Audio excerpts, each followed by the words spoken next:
नमस्कार, ANB news देख रहे हैं आप और मैं हूं आपके साथ पल्लवी राजपूत। और चलिए बुलेटिन की शुरुआत कर लेते हैं, खबरों का रुख करते हैं। मध्य प्रदेश के उपचुनाव में बयानों की मर्यादा टूट रही है। बीते रविवार पूर्व मुख्यमंत्री कमलनाथ ने शिवराज सरकार में मंत्री इमरती देवी को आइटम कह दिया था। इस पर भाजपा हमलावर हुई थी। राहुल गांधी ने भी कमलनाथ को फटकार लगाई थी। 4 दिन बाद अब इमरती ने भी उसी शब्द का इस्तेमाल किया है। वे कमलनाथ की मां और बहन को आइटम कह रही हैं। मध्य प्रदेश की राजनीति में शायद अब यही बाकी रह गया था। मध्य प्रदेश के कांग्रेस के स्टार प्रचारकों में शामिल आचार्य प्रमोद ने इमरती देवी का वीडियो शेयर किया है। इसमें इमरती मीडिया से बातचीत कर रही हैं। इमरती कह रही है कि ये बंगाल का आदमी है। वे मध्य प्रदेश में आप सिर्फ मुख्यमंत्री बनने के लिए आए हैं, उसे बोलने की अकल नहीं है, संपदा नहीं है, तो उस व्यक्ति को क्या कहा जाए। वो मुख्यमंत्री पद से हट गया है तो पागल हो गया है। अब पागल बनकर पूरे प्रदेश में घूम रहा है तो उसका हम क्या कर सकते हैं। वह कुछ भी कह सकता है, मेरे प्रदेश का आदमी नहीं है। उसकी मां और बहन बंगाल की आइटम होंगी तो हमें ये पता थोड़ी है। तो मर्यादा जो है भाषा की, वो इस समय तार तार होती हुई मध्य प्रदेश के उपचुनावों में नजर आ रही है। कमलनाथ के बयान पर जारी बवाल अभी थमा नहीं था कि इमरती देवी ने अब इस तरह की बयानबाजी की है, इस तरह के शब्दों का इस्तेमाल किया है। इमरती मीडिया से बातचीत कर रही हैं। जो वीडियो इमरती देवी का वायरल हुआ है और इस वायरल वीडियो में ये साफ तौर पर सुनाई दे रहा है कि इमरती कह रही हैं कि वो बंगाल का आदमी है। वो मध्य प्रदेश में आया सिर्फ मुख्यमंत्री बनने के लिए है, उसे बोलने की सभ्यता नहीं है तो उस व्यक्ति को क्या कहा जाए। वो मुख्यमंत्री पद से हट गया है तो पागल हो गया है। अब पागल बनकर पूरे प्रदेश में घूम रहा है तो उसका हम क्या कर सकते हैं। वह कुछ भी कह सकता है, मेरे प्रदेश का आदमी नहीं है। उसकी मां और बहन बंगाल की आइटम होंगी तो ये हमें पता थोड़ी है। तो मर्यादा इस समय तार तार हो रही है। शब्दों पर लगाम इन नेताओं का रह नहीं गया है। उपचुनाव जीतने के लिए, इन उपचुनावों में अपनी जीत दर्ज करवाने के लिए कोई कुछ भी कह दे रहा है। बड़ी बात यहां पर यह है कि बीजेपी के जो नेता हैं वो अगर इस तरह की बयानबाजी कर रहे हैं तो उन पर किसी तरह की कोई कार्रवाई नहीं हो रही है। जबकि ईसी ने कमलनाथ को नोटिस भेज दिया था और 48 घंटे के अंदर जवाब देने के लिए कहा गया है। लेकिन बात हम कर लें बीजेपी के एक और प्रत्याशी की, जिन्होंने काफी भद्दा शब्द जो है इस्तेमाल किया था कांग्रेस के प्रत्याशी की पत्नी के लिए, लेकिन उन पर किसी तरह की कोई कार्रवाई नहीं की गई। और आज इमरती देवी ने भी इस तरह का बयान दिया है।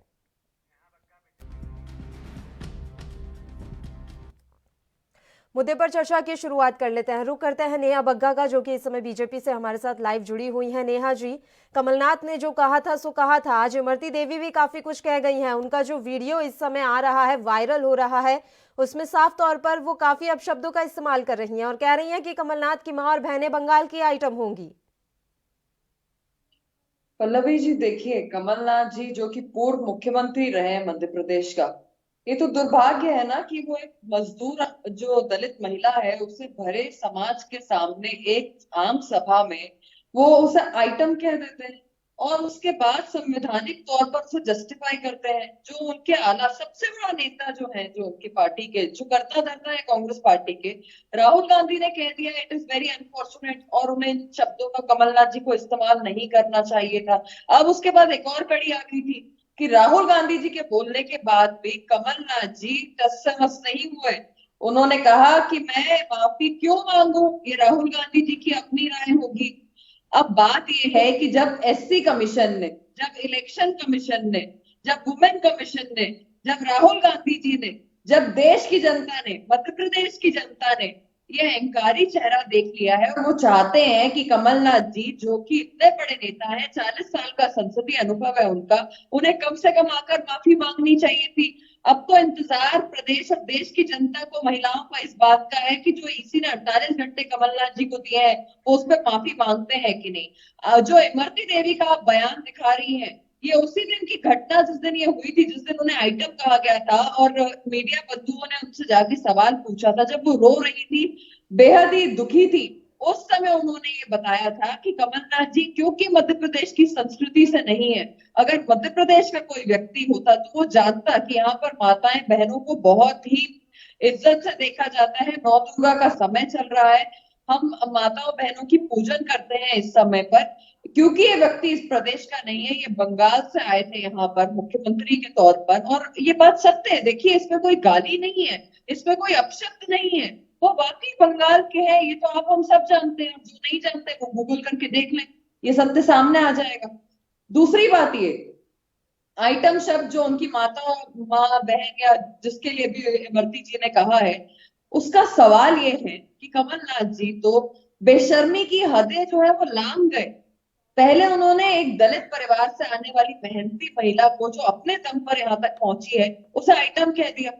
अगले दिन उनका अहंकार देखिए कि स्टेज से वो अपनी पार्टी के कई नेताओं को आइटम नंबर 1 2 3 4 कहने लग गए।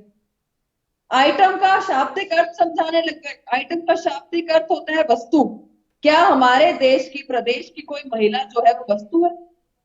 और अगर है तो देखिए, ये सवाल तो पूछना पड़ेगा ना बार बार कि आपकी पार्टी की, कांग्रेस की राष्ट्रीय अध्यक्षा कमलनाथ जी एक महिला है। मैं तो कभी नहीं चाहूंगी कि सोनिया गांधी जी के लिए आप आइटम शब्द का इस्तेमाल करें, हालांकि आपके लिए आइटम शब्द बहुत संवैधानिक है। अब मुझे पता नहीं, मुझे लगता तो नहीं है कि कभी कमलनाथ जी ने सोनिया गांधी जी को संबोधित करते हुए आइटम कहा होगा, या जो एक बड़ी नेत्री है प्रियंका गांधी जी, उनके लिए कहा होगा। अगर कहा है तो दुर्भाग्यपूर्ण है। अगर वो इस तरीके से सोचते हैं उन दोनों के बारे में भी, तो ये दुर्भाग्यपूर्ण है। ठीक है। और अगर नहीं कहा है तो देखिए, जैसे सोनिया गांधी जी हैं, जैसे कमलनाथ जी के घर की बहू बेटियां धर्मपत्नी है, उसी प्रकार से इमरती देवी जी को भी तो उसी नजर से देखना चाहिए। बिल्कुल। और ये महिला तो आपके साथ इतने समय तक कांग्रेस में रही है। आप सिर्फ इसीलिए किसी के लिए अपशब्द का इस्तेमाल करेंगे क्योंकि वो पार्टी छोड़कर आ गई, वो आपकी नीति से खुद संतुष्ट नहीं थे ये विधायक, वो आपकी नियति से संतुष्ट नहीं थे, वो आपकी कार्यशैली से संतुष्ट नहीं थे। आप इसीलिए एक महिला को आइटम कह देंगे क्या? पूरे समाज के सामने, उनका ससुराल, उनका मायका, उनका जो उठना बैठना है, आप उनके सामने जाके इस तरीके से हंसी ठीक उड़ाएंगे उस है महिला नेहा जी, की। कांग्रेस आप से एक अमित बार जी नहीं, दो हमारे बार साथ नहीं, जुड़े तीन हुए हैं, तीन उनकी बार भी एक करेंगे। प्रतिक्रिया ले लेते हैं। मैं तुरंत लौटूंगी आपके पास, मेरे पास है सवाल आपसे पूछने के लिए। अभी कांग्रेस से काफी देर से जुड़े हुए हैं अमित जी, उनका रुख कर लेते हैं, उनसे भी एक प्रतिक्रिया ले लेते हैं। अमित जी, इसी ने तो देखिए नोटिस भेज दिया है कि आप 48 घंटे के अंदर जवाब दीजिए। लगातार कह रहे हैं मध्य प्रदेश के कांग्रेस के नेता कमलनाथ को कि अरे माफी मांग लीजिए। राहुल गांधी ने खेद जता दिया, उन्होंने निंदा कर दी बयान की, लेकिन कमलनाथ अभी भी अपनी ही बात पर अड़े हुए हैं। और इस बीच में अब वीडियो भी वायरल हो रहा है इमरती देवी का, जिसमें वो कह रही हैं कि कमलनाथ की मां और बहनें बंगाल की आइटम होंगी। इस पर आपका क्या कुछ कहना है? देखिए, चुनाव आयोग ने जो भी जवाब तलब किया है उसका जवाब दिया जाएगा। और रही बात कमलनाथ जी के उस बयान की, तो कमलनाथ जी ने उस बयान पर खेद व्यक्त किया है, तो मुझे लगता है इसके बारे में ज़्यादा कुछ बोलने की आवश्यकता नहीं है। लेकिन अब भारतीय जनता पार्टी यदि इस मुद्दे पर राजनीतिक रोटियां सेकना चाहती है तो ये भारतीय जनता पार्टी का अपना विषय है। मुझे लगता है कि मध्य प्रदेश का ये जो चुनाव हो रहा है ये बिकाऊ और टिकाऊ पर हो रहा है। और रही बात महिलाओं के सम्मान की बात, तो फिर मुख्यमंत्री जी को ये बताना चाहिए कि 15 साल इनका राज रहा, किस तरीके से बलात्कार में नंबर 1 प्रदेश बन रहा है। अभी की स्थिति में मैं आपको बताऊं कि रोज मध्य प्रदेश में, चाहे सागर की बात करें, चाहे रीवा की बात करें, चाहे पन्ना की बात करें, जबलपुर की बात करें, महिलाओं पे लगातार अपराध के मामले बढ़ रहे हैं। इनकी कथनी और करनी में किस तरीके से अंतर है, मैं आपको बताना चाहता हूँ कि जब एक जगह कुछ कहा जाता है तो बड़े हमारे मुख्यमंत्री जो हैं वो मौन धरने पर बैठ जाते हैं। लेकिन किस तरीके से जब दलित युवती के साथ रेप की घटना होती है, उसको आधी रात में पुलिस के द्वारा जला दिया जाता है, हाथरस में मीडिया को जाने ही नहीं दिया जाता है, तो किस तरीके से एक बयान तक शिवराज जी के मुंह से नहीं निकलता है। तो जनता जनार्दन जो है वो बहुत समझदार है। किस तरीके से उपचुनाव में आप जो है वो राजनीतिक रोटियां सेकना चाहते हो, रेप हुआ जनता था सब कुछ दलित देख रही बच्चियों है। के साथ, तो कमलनाथ के मुंह से क्या निकला था? क्या कमलनाथ ने कुछ कह दिया था उस हेलो समय? मेरा हेलो सवाल यह है कि जब राजस्थान में दलित बहनों के साथ रेप हुआ था तब कमलनाथ के मुंह से क्या निकला था? आपको जानकारी नहीं है? आप कहेंगे तो आपको चैनल को मैं भिजवा दूंगा वीडियो, तो क्या आप कहेंगे तो भिजवा दूंगा। कमलनाथ जी ने और पूरी नहीं है, कांग्रेस चलिए पार्टी मैं ने क्या मान बयान लेती हूँ मुझे दिया। जानकारी नहीं है, आप बताइए ना क्या कहा था कमलनाथ ने। देखिए, मैं बोल तो रहा हूँ, आपसे लगातार निंदा की गई थी, हमारे वरिष्ठ नेता वहां पे जाने की कोशिश में भी थे, आपको क्या ये जानकारी नहीं है कि आपकी मीडिया के साथियों को, नेताओं को मैं राजस्थान की बात कर रही हूं। अमित जी, पहले मेरा सवाल सुन लीजिए, जवाब देने की इतनी उत्सुकता क्या है? मैंने ये पूछा कि राजस्थान में जब दलित बहनों के साथ, 2 दलित बहनों के साथ रेप हुआ था और अशोक गहलोत कह रहे थे कि वो तो अपनी मर्जी से उन लड़कों के साथ घूमने गई थी, तो इस मसले पर कमलनाथ ने क्या बयान दिया था? अभी आप जैसे एग्जाम्पल दे रहे थे ना कि हाथरस की घटना पर शिवराज ने कुछ नहीं कहा, तो मैं ये पूछना चाहती हूँ कि राजस्थान की घटना पर कमलनाथ ने क्या कहा? इस देश में कहीं भी कोई ऐसी घटना होती है, कहीं भी महिलाओं पे अपराध होते हैं, निश्चित तौर वो निंदनीय और उसकी निंदा नहीं, पुरजोर निंदा वहां पर होना चाहिए। लेकिन आप ये बताइए किस तरीके से मीडिया को हाथरस में रोका गया, किस तरीके से सारी चीजों को ताक पर रखते हुए रात में उसका जो है दाह संस्कार किया गया। तो कहीं ना कहीं इतनी बड़ी घटना हो जाती है और जो है भारतीय जनता पार्टी के नेता वहां मौन धरना नहीं रखते हैं। और रही बात मध्य प्रदेश की, तो हमने तो एक विकसित और एक सुरक्षित मध्य प्रदेश, जो कि महिलाओं के लिए भी हो, युवाओं के लिए भी हो, सभी के लिए एक अच्छा विकसित मध्य प्रदेश बनाने के और हम अग्रसर हो रहे थे। और पिछले दरवाजे से जो है वो भारतीय जनता पार्टी ने अपनी सरकार बना ली। लेकिन जो है अब आने वाली 3 तारीख को जनता जो है वापस कांग्रेस के पक्ष में मतदान करके एक अच्छी सरकार यहाँ पर बनाने जा रही है। भारतीय जनता पार्टी चाहे किसी भी मुद्दे पर कोई भी राजनीति कर ले, लेकिन मध्य प्रदेश की जनता ये जानती है कि 15 साल तक बलात्कार, देखिए, महिलाओं का सम्मान राजनीति का ही विषय हो सकता है। चलिए मान लेते हैं महिलाओं का सम्मान राजनीति का विषय ही हो सकता है। कोई कुछ भी कह दे, आइटम कह दे या फिर सजावटी सामान कह दे, तो राजनीति का विषय है। इस पर क्या बोलना? आप यही कहना चाहते हैं कि कमलनाथ ने आइटम ही तो कहा, कौन सा गलत कह दिया? मानक अग्रवाल जो कि मध्य प्रदेश कांग्रेस के इतने वरिष्ठ नेता हैं, वो कह रहे हैं कि अरे माफी मांग लो कमलनाथ। अब तो राहुल गांधी भी गुस्सा हो रहे हैं, उसके बाद भी आपको लग रहा है कि क्या हो गया? तो ये तो फिर समझ से परे है सर कि आप क्या कहना चाहते हैं। मुझे लगता है कि मैं आपके चैनल पे लगातार तीसरी बार इस मुद्दे को लेकर आपके चैनल के समक्ष हूँ। मैं आपसे निवेदन करूंगा कि जो शिवराज जी के कैबिनेट मिनिस्टर हैं बिसाहू लाल सिंह जी, उन्होंने कांग्रेस के आदिवासी जो प्रत्याशी, आप मेरे साथ नहीं जुड़े थे सर। बिसाहू लाल के मुद्दे पर भी बहस हुई थी, बिसाहू लाल के मुद्दे पर भी बहस हुई थी और नेहा बग्गा जी मेरे साथ जुड़ी थी। नेहा बग्गा जी उस समय मेरे साथ जुड़ी थी, इस मुद्दे पर भी बहस हुई थी और नेहा बग्गा जी ने यही कहा था कि हम इस बयान की निंदा करते हैं, ये वाकई में गलत है। मेरी बात सुनिए। अब आप मुझे बोलने का मौका नहीं देंगी तो ये ठीक नहीं है, ये अन्याय है। इतनी देर से आप ही बोल रहे हैं सर, मैं कहाँ बोल रही हूँ? ठीक है, बोलिए बोलिए, ठीक है बोलिए, आप बोलिए, रखिए बात, ये गलत तरीका है। आप बीच में टोकोगे तो कैसे एक अच्छी बहस होगी? आपके चैनल को सभी लोग देख रहे हैं। ये बोलिए सर, बोलिए ना, बोलने दीजिए जी, बीच में ना टोके, आप बीच में ना टोके। मुझे ये बताइए, इनके शिवराज जी के कैबिनेट मिनिस्टर ने आदिवासी महिला को, पत्नी को रखेल शब्द से जब संबोधित किया तो ये कौन से मौन धरने पर बैठ गए? क्यों ये उसको अपने मंत्रिमंडल से बर्खास्त नहीं कर रहे हैं? आप मुझे ये बताइए, ये इनकी कथनी और करनी में अंतर नहीं है? आज देखिए उसी प्रत्याशी का आज और वीडियो आया, श्री राम की मां के ऊपर किस तरीके की अभद्र टिप्पणी करी है। क्या कारण है कि ये उनको मंत्रिमंडल में रखे हुए हैं? क्यों उनको बाहर का रास्ता नहीं दिखा रहे? आगे सत्ता का ऐसा कैसा डर है इनको, शिवराज जी को? सर इसका जवाब फिर ये है कि ये तो आपको बैठना चाहिए था धरने पर कि उन्होंने हमारे कांग्रेस प्रत्याशी के लिए ऐसे कैसे कह दिया। आप कह रहे हैं मंत्रिमंडल से नहीं निकाला गया, तो कमलनाथ को कौन से प्रदेशाध्यक्ष के पद से हटा दिया गया? ठीक है, नेहा जी के मुख्यमंत्री हैं शिवराज जी, मध्य प्रदेश के मुख्यमंत्री हैं। रवि जी देखिए, बहुत स्पष्ट ये है कि कांग्रेस के प्रवक्ता जरूर जुड़े हुए हैं। मैं तो 2-4 दिन से ये भी देख रही हूँ कि इस बात पे कांग्रेस के प्रवक्ता डिबेट्स में आ नहीं रहे। खैर, अमित जी की तारीफ है कि उन्होंने कम से कम इस बात पे हिम्मत तो दिखाई कि वो डिबेट में आए हैं। ये बता दें सबसे पहले अमित जी कि वो कमलनाथ जी के जो कथन है, जो अकड़ दिखा रहे हैं, गुरूर दिखा रहे हैं, जो उद्योगपति का नशा उनके सिर पे चढ़ा हुआ है, वो उनके उस अकड़ से सहमत है या वो राहुल गांधी जी के साथ में है? सबसे पहले तो ये तय कर ले कांग्रेस पार्टी, क्योंकि ये बड़ी विडंबना हो गई है कि एक पूर्व मुख्यमंत्री अपनी ही पार्टी के आला नेता की बात को सुनने से भी मना कर रहा है। देश भर से आवाज आ रही है, बहन मायावती को, अलग अलग समाज के जो नेता हैं वो आवाज एक करके बोल रहे हैं कि आपने दलित महिला का जो अपमान किया है ये स्वच्छ राजनीति के लिए अच्छा नहीं है।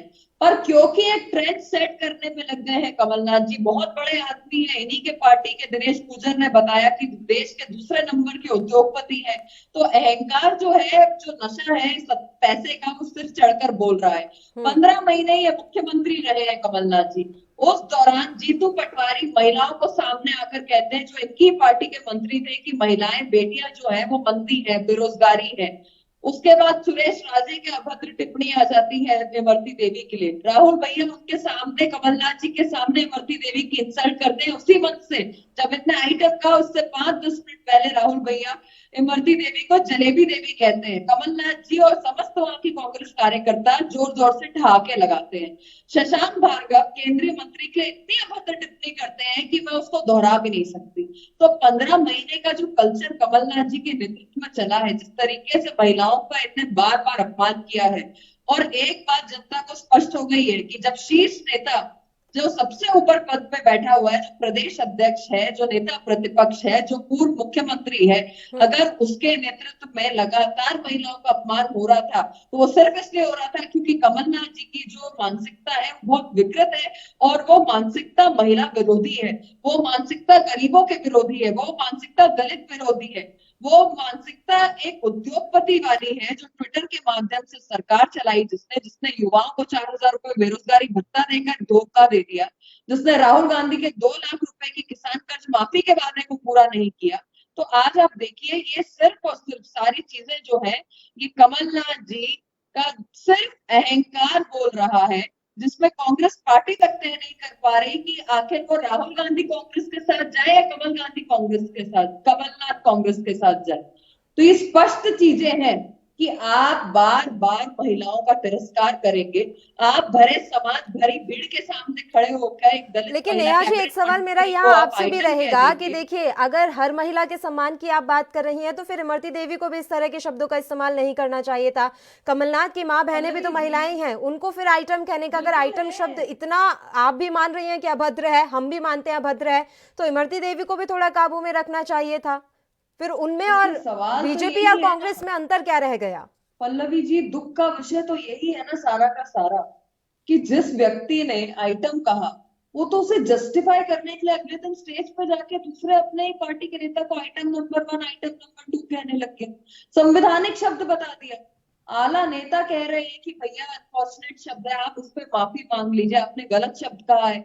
ये अकड़ में है कमलनाथ जी, कहते हैं मैं माफी क्यों मांगूंगा। सवाल नहीं पूछना पड़ेगा क्या? आप बताइए कि जिस वर्ड को जस्टिफाई किया जा रहा है, जिस वर्ड को सही बता रहे हैं, क्या ये पूछना गलत है कि क्या अपने घर की महिलाओं को, आप माता बहना, अपने घर की माता बहना को, या आप अपनी धर्मपत्नी जी को, या आप अपनी कांग्रेस पार्टी के अध्यक्षा को, या उनकी पुत्री को, क्या इन्हीं शब्दों से संबोधित करते हैं? बता देना कांग्रेस पार्टी, अमित जी आपके साथ में है, बता दें एक बार। अमित जी से हमारा संपर्क टूट गया है, उन्होंने फोन डिस्कनेक्ट कर दिया है नेहा जी।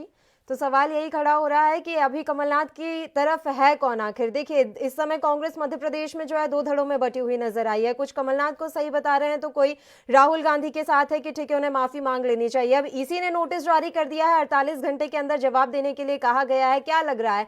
उन्होंने खेद तो प्रकट किया है कि ठीक है, मैं अपने बयान पर खेद व्यक्त करता हूं, लेकिन ये भी कह रहे हैं कि मैंने कुछ गलत नहीं कहा।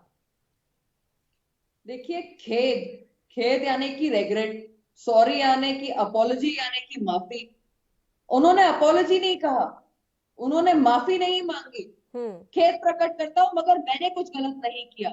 अरे ये कैसा खेद है भैया?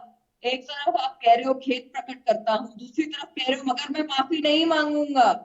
और ये तब कह रहे हैं जब राहुल गांधी वहां से प्रेस कॉन्फ्रेंस कर मीडिया को संबोधित करके कह रहे हैं कि हाँ, कमलनाथ जी मेरी पार्टी के नेता हैं, मैं उनकी बात से सहमत नहीं हूँ, his wordings are unfortunate, I don't stand with his wordings. उसके बाद ये राहुल गांधी से भी ऊपर आ गए। आप समझिए कि कांग्रेस पार्टी का हाल क्या है, कि इनका पूर्व अध्यक्ष, एक ऐसा बड़ा नेता कांग्रेस पार्टी का, जो करता धरता है, जो मालिक है कांग्रेस पार्टी का, श्री राहुल गांधी जी, उनकी बात को नकार कर कमलनाथ जी अभी भी अपने अहंकार में है, खेद पर माफी नहीं मांगूंगा। तो ये सारी चीजें जनता देखती है, ये जो मैंने आपको रिमार्क्स बताए उनकी पार्टी के विधायकों के, जो उनके शासन में मंत्री रहे हैं उनके, ये क्यों हुआ? इसका कारण यही है। और आज के समय में जो परिस्थितियां चुनाव की बनी है, इसमें भी एक ऐसा प्रत्याशी है हेमंत कटारे जो रेप अक्यूज्ड है, जिसके ऊपर केस चल रहा है। जिस लड़की ने इन पर रेप का आरोप लगाया था, वो लड़की को इतना प्रताड़ित किया गया, पल्लवी जी मुझे नहीं पता आपकी जानकारी में है कि नहीं, उस लड़की ने आत्महत्या कर ली। उसने अपनी जान खुद ले ली, उसे न्याय बाद में मिलता, उसे इतना टॉर्चर किया गया इनकी पार्टी के नहीं उस नेता देखिए, के द्वारा कि उसने अपनी जान जनता ले ली। जनार्दन है वो सब कुछ समझती है। अगर वाकई में कांग्रेस पार्टी में इतनी खामियां रही होंगी तो इन उपचुनावों में उसका नतीजा भी सामने आ ही जाएगा। फिलहाल बहुत बहुत शुक्रिया नेहा जी, आप हमारे साथ जुड़ी, तमाम चर्चा के लिए आप हमारे साथ बनी रही। तो आपको बता दें कि मध्य प्रदेश के इन उपचुनावों में इस समय सियासी सरगर्मियां तो चरम पर हैं, लेकिन बयानबाजी का जो स्तर है वो इतना ज्यादा नीचे गिर गया है जिसकी कोई हद नहीं है। लगातार एक के बाद एक कांग्रेस नेताओं और बीजेपी नेताओं की तरफ से ऐसे बयान सामने आ रहे हैं जो चिंता का विषय भी है एक तरीके से, कि आखिर भाषा का स्तर कैसे गिर सकता है, लोकतंत्र में क्या ऐसी भाषा के लिए कोई जगह है भी या नहीं। इस तरह के तमाम सवाल खड़े हो रहे हैं। देखने वाली बात यह रहेगी कि अब कमलनाथ ईसी के नोटिस का क्या कुछ जवाब देते हैं। एक छोटे से ब्रेक के लिए हम यहां रुक रहे हैं, आप कहीं मत जाइएगा, फौरन हाजिर होंगे।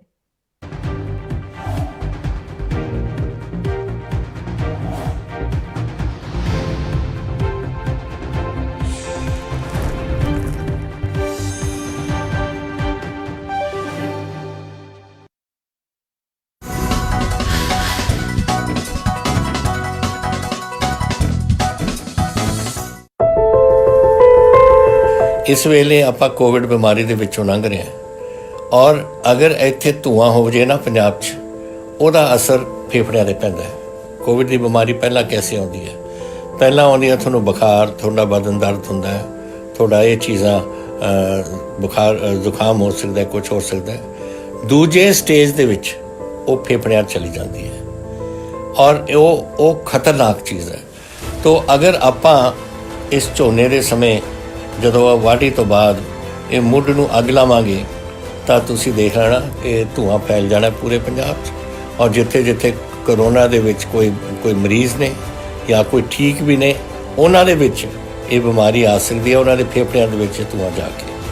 ਤਾਂ ਪੰਜਾਬ ਲਈ ਆਪਣੇ ਬੱਚਿਆਂ ਨੂੰ ਬਚਾਉਣ ਵਾਸਤੇ, ਆਪਣੇ ਵਾਸਤੇ ਬਚਾਉਣ ਵਾਸਤੇ ਔਰ ਧਰਤੀ ਨੂੰ ਬਚਾਉਣ ਵਾਸਤੇ, ਇਹ ਧਰਤੀ ਦੀ ਜਿਹੜੀ ਉੱਥੇ ਕੀੜੇ ਮਕੌੜੇ ਜਿਹੜੇ ਚੰਗੇ ਹੁੰਦੇ ਨੇ ਆਪਣੀ ਫਸਲ ਵਾਸਤੇ, ਲੇਕਿਨ ਉਹ ਵੀ ਉਹਨਾਂ ਨੂੰ ਵੀ ਅੱਗ ਇਹਨਾਂ ਨੂੰ ਖਤਮ ਕਰ ਦਿੰਦੇ। ਤੁਸੀਂ ਇੱਕ ਵਾਰ ਇਸ ਨੂੰ ਹੈਪੀ ਸੀਡਰ ਹੋਰ ਲਓ ਸਾਥੋਂ ਔਰ ਇਹ ਤੁਸੀਂ ਆਪਣੀ ਬਜਾਈ ਕਰੋ ਤਾਂ ਕਿ ਆਪਾਂ ਆਪਣੇ ਪੰਜਾਬ ਨੂੰ, ਆਪਣੇ ਪੰਜਾਬ ਦੇ ਲੋਕਾਂ ਨੂੰ ਵੀ ਬਚਾ ਸਕੀਏ। ਤੁਹਾਡਾ ਖਰਚਾ ਵੀ ਘੱਟ ਹੋਊਗਾ ਇਸ ਬਜਾਈ 'ਚ। ਔਰ ਤੀਸਰੀ ਗੱਲ ਕਿ ਆਪਣੀ ਧਰਤੀ ਦਾ ਆਪਾਂ ਖਿਆਲ ਰੱਖੀਏ।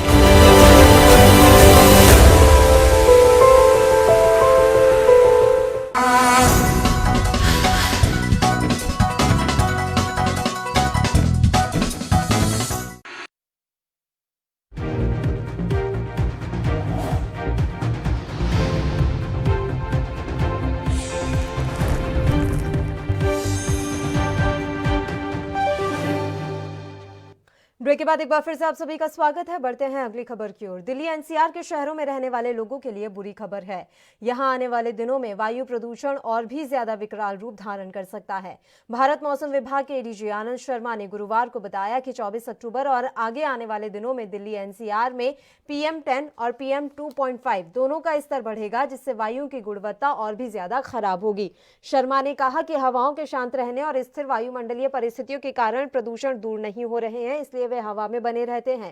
दिल्ली में गुरुवार की सुबह वायु गुणवत्ता सूचकांक 254 रहा और प्रदूषण का स्तर खराब की श्रेणी में ही रहा। केंद्रीय प्रदूषण नियंत्रण बोर्ड और अन्य एजेंसियों ने गुरुवार को दिल्ली की वायु गुणवत्ता में सुधार का पूर्वानुमान लगाया था, लेकिन यह बुधवार की तरह गुरुवार को भी खराब की श्रेणी में ही रहा। सीपीसी के अनुसार बुधवार को दिल्ली का वायु गुणवत्ता सूचकांक 256 था।